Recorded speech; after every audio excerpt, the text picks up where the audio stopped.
Multiple കിട്ടുന്നത് ഈ 36 അപ്പോൾ therefore LCM of 18 and 12 will give us the time they meet again at starting point. അപ്പൊ ഇത് വെച്ച് നമുക്ക് കോമൺ സെൻസിൽ നമുക്കിത് മനസ്സിലാക്കാം. സോണിയ 18, 36, 54 മിനിറ്റില്, അതുപോലെ രവി 12, 24, 36 മിനിറ്റില്. ഹായ്, ഇന്നത്തെ വീഡിയോ CBSE 10ാം ക്ലാസ്സിലെ മാത്സിന്റെ ഫസ്റ്റ് ചാപ്റ്റർ റിയൽ നമ്പേഴ്സ്, ഈ ചാപ്റ്ററിലെ ഇമ്പോർട്ടൻ്റ് പോയിന്റ്സും പ്രധാനപ്പെട്ട കുറേ പ്രോബ്ലംസും ഒക്കെയാണ് ഇന്ന് ചെയ്യുന്നത്. ക്ലാസ്സിലേക്ക് പോവാം.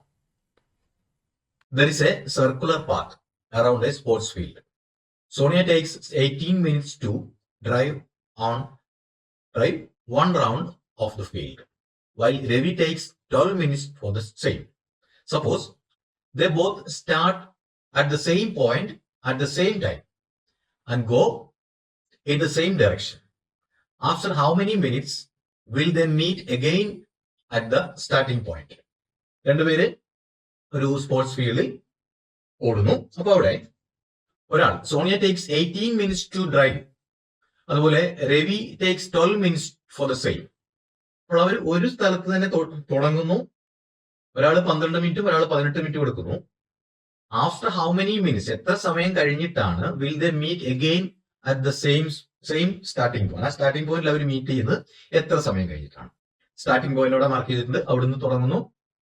അപ്പോ ഒരു ഓട്ടത്തിന് എടുക്കുന്ന സമയം, ഒരു റൗണ്ട് കംപ്ലീറ്റ് ആക്കാൻ വേണ്ടി സോണിയ എടുക്കുന്ന സമയം അപ്പോ 18 മിനിറ്റ്, 36 മിനിറ്റ്, 54 മിനിറ്റ്, അങ്ങനെ 18ന്റെ മൾട്ടിപ്പിൾ ആയിട്ടാണ് ഓരോ റൗണ്ടും കംപ്ലീറ്റ് ആക്കുക. അപ്പോ that means she will come to starting point after every 18 minutes. അപ്പൊ ഓരോ 18 മിനിറ്റ് കൂടുമ്പോഴും ആദ്യത്തെ ആൾ സോണിയ ഈ സ്റ്റാർട്ടിംഗ് പോയിന്റിൽ കൂടി പാസ് ചെയ്തു പോയിക്കൊണ്ടിരിക്കും. ഇനി രവി, അടുത്തയാൾ Ravi takes 12 minutes to drive one round. അപ്പോൾ രവി 12 മിനിറ്റ് ആണ് ഒരു റൗണ്ട് കംപ്ലീറ്റ് ആക്കാൻ വേണ്ടി എടുക്കുന്നത്. അപ്പോൾ 12ന്റെ മൾട്ടിപ്പിൾ ആയിട്ട്, അതായത് 12 മിനിറ്റ് കഴിയുമ്പോൾ വീണ്ടും സ്റ്റാർട്ടിംഗ് പോയിന്റിൽ എത്തുന്നു, വീണ്ടും അടുത്ത 12, 24 മിനിറ്റ് എത്തുമ്പോൾ വീണ്ടും സ്റ്റാർട്ടിംഗ് പോയിന്റിൽ എത്തുന്നു, 36 മിനിറ്റ് എത്തുമ്പോൾ വീണ്ടും ഈ സ്റ്റാർട്ടിംഗ് പോയിന്റിൽ എത്തുന്നു. ഇതിൽ നിന്നും സോണിയ 36 മിനിറ്റിൽ സ്റ്റാർട്ടിംഗ് പോയിന്റിൽ എത്തുന്നുണ്ട്, രവി 36ാമത്തെ മിനിറ്റിൽ സ്റ്റാർട്ടിംഗ് പോയിന്റിൽ എത്തുന്നുണ്ട്. നമുക്ക് ആൻസർ ഇവിടെ കിട്ടി. അപ്പോ that means he will come to starting point after every 12 minutes. ആര്? രവി. അപ്പൊ കണ്ടുപിടിക്കേണ്ടതിന്റെ LCM ആണോ HCF ആണോ, എങ്ങനെ കണ്ടുപിടിക്കാം എന്നൊക്കെ നമുക്ക് ആലോചിക്കാം. പക്ഷെ ഇപ്പൊ നമ്മൾ ഈ തന്നിരിക്കുന്ന ടേബിൾ പ്രകാരം, നമ്മളിപ്പോ ഉണ്ടാക്കിയെടുത്ത ടേബിൾ പ്രകാരം 18 മിനിറ്റ്സിൽ, 36 മിനിറ്റിൽ, 54 മിനിറ്റിൽ ഒക്കെ സോണിയ ഈ സ്റ്റാർട്ടിംഗ് പോയിന്റ് കൂടെ പാസ് ചെയ്യുന്നു.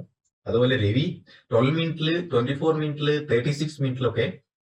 അപ്പോൾ 18ന്റെ മൾട്ടിപ്പിൾ ആയിരിക്കും സോണിയ പോകുന്നത്, അതേപോലെ രവി പോകുന്നത് 12ന്റെ മൾട്ടിപ്പിൾ ആയിരിക്കും. അപ്പൊ ഇതിന് കോമൺ ആയിട്ടൊരു മൾട്ടിപ്പിൾ കിട്ടുന്നത് ഈ 36 അപ്പോൾ therefore LCM of 18 and 12 will give us the time they meet again at starting point. അപ്പൊ ഇത് വെച്ച് നമുക്ക് കോമൺ സെൻസിൽ നമുക്കിത് മനസ്സിലാക്കാം. സോണിയ 18, 36, 54 മിനിറ്റില്, അതുപോലെ രവി 12, 24, 36 മിനിറ്റില്. അപ്പോൾ ഇതിന്റെ LCM ഇത്ര എഴുതിയ കാര്യങ്ങളിൽ നിന്നും നമുക്ക് ആ 36 മിനിറ്റിലായിരിക്കും എന്ന് നമുക്ക് മനസ്സിലായി. അപ്പോ നമ്മൾ കണ്ടുപിടിക്കേണ്ടത് ഈ 36 എന്നുള്ള വാല്യൂ കണ്ടുപിടിക്കാൻ നമ്മൾ ഈ ചാപ്റ്റർ പ്രകാരം, അല്ലെങ്കിൽ ഇവിടെ തന്നിരിക്കുന്ന ഡേറ്റ പ്രകാരം ഈ സ്റ്റാർട്ടിംഗ് പോയിന്റിൽ എത്തുന്ന അവര് എവിടെ വെച്ച് ചെയ്ത്, അപ്പൊ ഈ സ്റ്റാർട്ടിംഗ് പോയിന്റിൽ after how many minutes will they meet again at the starting point. അത് ചെയ്യാൻ വേണ്ടി ഈ 18ന്റെയും 12ന്റെയും LCM കണ്ടുപിടിച്ചാൽ മതി എന്ന് നമുക്ക് ഇവിടെ വ്യക്തമാണ്. അപ്പൊ LCM കണ്ടുപിടിക്കാം. LCM of 18 and 12. നമുക്ക് ഈ എഴുതിയതൊന്നും ആൻസർ നമുക്ക് കിട്ടിയിട്ടുണ്ട്, എങ്കിലും നമുക്കത് ചെയ്ത് നോക്കാം. ഇവർ രണ്ടുപേരും ഒരുമിച്ച് അവിടെ എത്തണം. അപ്പോ 18നെ നമ്മൾ ഫാക്ടറൈസ് ചെയ്യുന്നു 2 into 3 സ്ക്വയർ ആണ്. 12നെ നമ്മൾ ഫാക്ടറൈസ് ചെയ്യുന്നു 2 സ്ക്വയർ into 3 ആണ്. ഇനി അതിന്റെ LCM കണ്ടുപിടിക്കുന്നു, ഈക്വൽ ടു 2 സ്ക്വയർ. അപ്പൊ ഇവിടെ 18 ഒരു 2 ഉള്ളൂ, 12ന് 2 സ്ക്വയർ ഉണ്ട്, 2 into 2 ഉണ്ട്. അതുകൊണ്ട് നമ്മൾ അവിടെ 2നെ 2 സ്ക്വയർ എടുത്തു. ഇനി 18ല് 3 സ്ക്വയർ ഉണ്ട്, 12ല് 3 ഉള്ളൂ. അപ്പൊ നമ്മൾ എന്തെടുക്കണം? 3 സ്ക്വയർ എടുക്കണം. അപ്പൊ LCM product of all the prime factors raised to highest powers, അതാണ് LCM. അപ്പൊ അതെടുത്ത് കഴിയുമ്പോൾ നമുക്ക് ഇതിന്റെ ആൻസർ 36 എന്ന് കിട്ടും. നമ്മൾ നേരത്തെ ആ ടേബിൾ ആയിട്ട് എഴുതിയപ്പോ അവിടെ തന്നെ നമുക്ക് 36 ആണെന്ന് മനസ്സിലായിട്ടുണ്ട്. പക്ഷെ ഒന്നുകൂടി നമ്മൾ LCM കണ്ടുപിടിച്ച് എഴുതുന്നു. ആ LCM ആണ് നമ്മുടെ ആൻസർ. അപ്പോൾ in 36 minutes Sonia arrived at the starting point after making 2 rounds. 2 round കറങ്ങിയതിനു ശേഷം 36 മിനിറ്റിൽ സോണിയ അവിടെ എത്തുന്നു. അതുപോലെ while in 36 minutes Ravi arrived at the same starting point after making 3 rounds. 3 rounds കഴിഞ്ഞ് രവിയും അവിടെ എത്തുന്നു. അപ്പോൾ ഈ സോണിയ 2 റൗണ്ടിന് ശേഷം എത്തുന്നു, 2 റൗണ്ട് കംപ്ലീറ്റ് ആക്കുമ്പോൾ അവിടെ എത്തുന്നു. അതുപോലെ രവി 3 റൗണ്ട് കംപ്ലീറ്റ് ആക്കുമ്പോൾ അവിടെ എത്തുന്നു.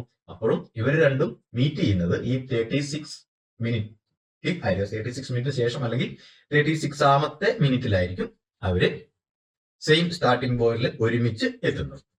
Hence they meet each other at the starting point after 36 minutes. Check whether 6 raised to n can end with the digit 0 for any natural number n. 6 raised to n എന്ന് പറയുമ്പോൾ 6ന്റെ multiples 6 raised to 1, 6 raised to 2, 6 raised to 3 അങ്ങനെ പോകുന്ന ഒരു number end with the digit 0 for any natural number n. ഏതെങ്കിലും ഒരു number എത്തുമ്പോൾ 6ന്റെ multiple 0യിൽ end ചെയ്യുന്നുണ്ടോ, ഇതാണ് നമ്മൾ കണ്ടുപിടിക്കുന്നത്. അപ്പോ n വിത്ത് ദ ഡിജിറ്റ് 0, അപ്പൊ 0യിൽ എൻഡ് ചെയ്യണമെങ്കിൽ അത് ഏതിന്റെയൊക്കെ മൾട്ടിപ്പിൾ ആയിരിക്കും. അതായത് എക്സാമ്പിൾ നമുക്ക് 10, 20, 30 എക്സെട്ര അങ്ങനെ പോകുന്ന 0യിൽ എൻഡ് ചെയ്യിക്കുന്ന നമ്പർ. ഇപ്പൊ 6ന്റെ മൾട്ടിപ്പിളിൽ ഇത് ഏതെങ്കിലും നമ്പർ വരുന്നുണ്ടോ? 10, 20, 30 ഇവരൊക്കെ ഡിവിസിബിൾ ബൈ 5 ആണ്. അതുപോലെ തന്നെ ഡിവിസിബിൾ ബൈ 2 ആണ്. അപ്പോൾ if the number 6 raised to n for any n belongs to n, അതായത് natural numbers, ends with the digit 0, then it is divisible by 5. അത് 5 കൊണ്ട് ഡിവൈഡ് ചെയ്യാൻ പറ്റുന്ന നമ്പർ ആയിരിക്കണം. That means the prime factorization of 6 raised to n must contain the prime number 5. അപ്പോൾ ഈ 6 raised to n 6ന്റെ മൾട്ടിപ്പിളിനെ നമ്മൾ prime factorise ചെയ്യുമ്പോൾ എന്തായാലും അതിൽ ഒരു പ്രൈം നമ്പർ ആയിട്ട് 5 അതിലുണ്ടായിരിക്കണം. 5ന്റെയും 2ന്റെയും മൾട്ടിപ്പിൾ നമുക്ക് എടുക്കാൻ പറ്റും. പക്ഷെ 2 ഏതായാലും 6നുള്ളിൽ പോകും നമുക്കറിയാം. പക്ഷെ അപ്പൊ 5ഉം ഉൾപ്പെട്ടെങ്കിലേ നമുക്ക് 0 ആയിട്ട് എൻഡ് ചെയ്യുള്ളൂ. അതായത് യൂണിറ്റ് പ്ലേസിൽ 0 വരണമെങ്കിൽ അതിനെ പ്രൈം ഫാക്ടറൈസ് നമുക്ക് 5 എന്തായാലും കിട്ടണം. പക്ഷേ ഈ 6 raised to n എന്ന് പറഞ്ഞാൽ 6 into 6 into 6 എക്സെട്ര. അപ്പൊ അതിനെ ഫാക്ടറൈസ് ചെയ്യുമ്പോൾ നമുക്ക് 5 കിട്ടാൻ സാധ്യതയില്ല, കിട്ടൂല. That can also be written 6 raised to n is equal. നമുക്ക് 6നെ 3 into 2 അല്ലെങ്കിൽ 2 into 3 എന്ന് എഴുതാൻ പറ്റും. 2 into 3 6ന്റെ ഏത് മൾട്ടിപ്പിൾ വന്നാലും അത് 2 into 3 എന്ന രൂപത്തിൽ നമുക്ക് എഴുതാൻ പറ്റുള്ളൂ. 2 into 5 എന്ന രൂപത്തിൽ അല്ലെങ്കിൽ 5ന്റെ മൾട്ടിപ്പിൾ ആയിട്ട് നമുക്ക് എഴുതാൻ പറ്റൂല. It is not possible to get prime number 5. 6നെ നമ്മൾ 6നെയോ 6ന്റെ ഏത് മൾട്ടിപ്പിൾ എടുത്തിട്ട് നമ്മൾ പ്രൈം ഫാക്ടറൈസേഷൻ ചെയ്താൽ അവിടെ നമുക്ക് 5 എന്നൊരു പ്രൈം നമ്പർ അതിൽ കിട്ടൂല. അതുകൊണ്ട് തന്നെ 6 raised to n ഈ 0യിൽ എൻഡ് ചെയ്യില്ല എന്ന് നമുക്കിപ്പോൾ മനസ്സിലായി. But this is not possible because the primes in the prime factorisation of 6 raised to n are 2 and 3. By fundamental theorem of arithmetic, there is no other prime numbers except 2 and 3 in the factorization of 6 raised to n. 6 raised to n നെ നമ്മൾ എങ്ങനെ factorise ചെയ്താലും അവിടെ നമുക്ക് prime factorisation ചെയ്യുമ്പോൾ prime numbers ആയിട്ട് 2ഉം 3ഉം മാത്രമേ കിട്ടുള്ളൂ. പക്ഷേ 0 എന്ന ഡിജിറ്റിൽ ഇത് എൻഡ് ചെയ്യണമെങ്കിൽ അവിടെ പ്രൈം ഫാക്ടറൈസേഷനിൽ 5 എന്നുള്ള നമ്പർ വേണം. അത് പോസിബിൾ അല്ല. So there is no natural number for which 6 raised to n ends with the digit 0. അപ്പോൾ ചെക്ക് വെദർ എന്നാണ് പറഞ്ഞാൽ നമ്മൾ ചെക്ക് ചെയ്തു, അവിടെ ഇത് പോസിബിൾ അല്ല. So there is no natural number for which 6 raised to n ends with the digit 0.